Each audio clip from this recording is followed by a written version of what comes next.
বিসমিল্লাহির রহমানির রহিম। আজকে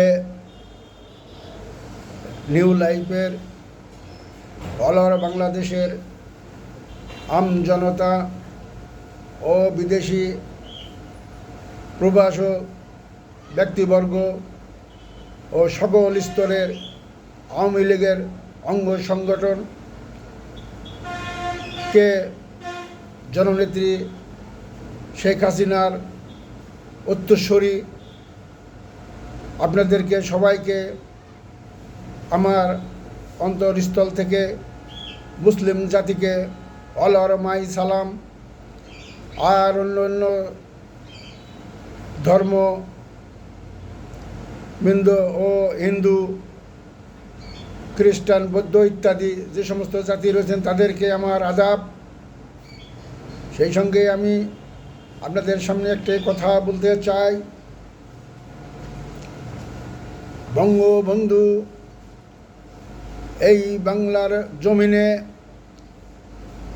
ছাত্র জীবন থেকে যখন রাজনৈতিক অবস্থান সৃষ্টি করেছিলেন, তখন থেকে এই দেশের এক চক্র এই বাংলাদেশকে শোষণ করার পরিকল্পনা হাতে নিয়েছিল। এই পরিকল্পনার হাতে নিয়ে তখন বাংলাদেশে 7.5 কোটি মানুষ কারুর নজর কারুর চোখে এই ধরনের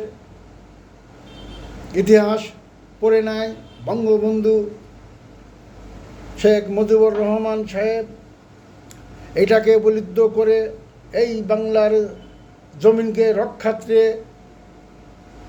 বিভিন্ন কৌশল, বিভিন্ন এতে জেল, মার, গাল ইত্যাদি বিভিন্ন শ্রেণীতে তার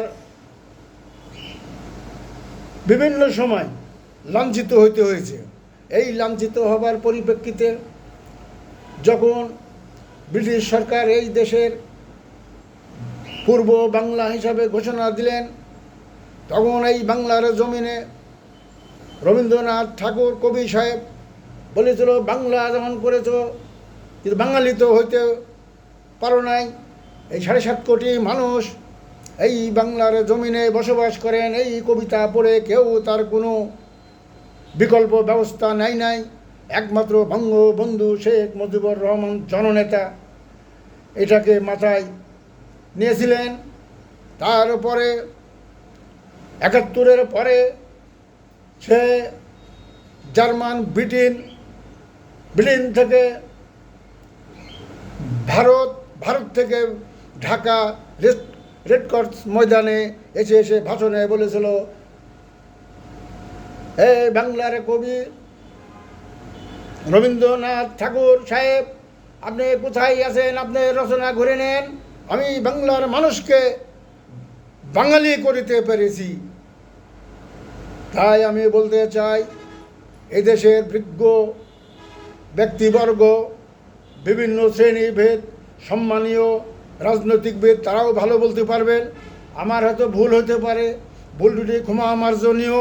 সেই সঙ্গে আমি আরেকটা কথা বলতে চাই যে আপনারা এটাকে শুধরায় দেবেন। তো ইনশাল্লাহ এই জাতি জানতে চাই, এইটাকে যেই জাতি জানলে আরও কিছু ইতিহাস বুঝতে পারবেন। তাই আমি এই বলে আমার সংক্ষিপ্ত লাইভ এখানে শেষ করলাম।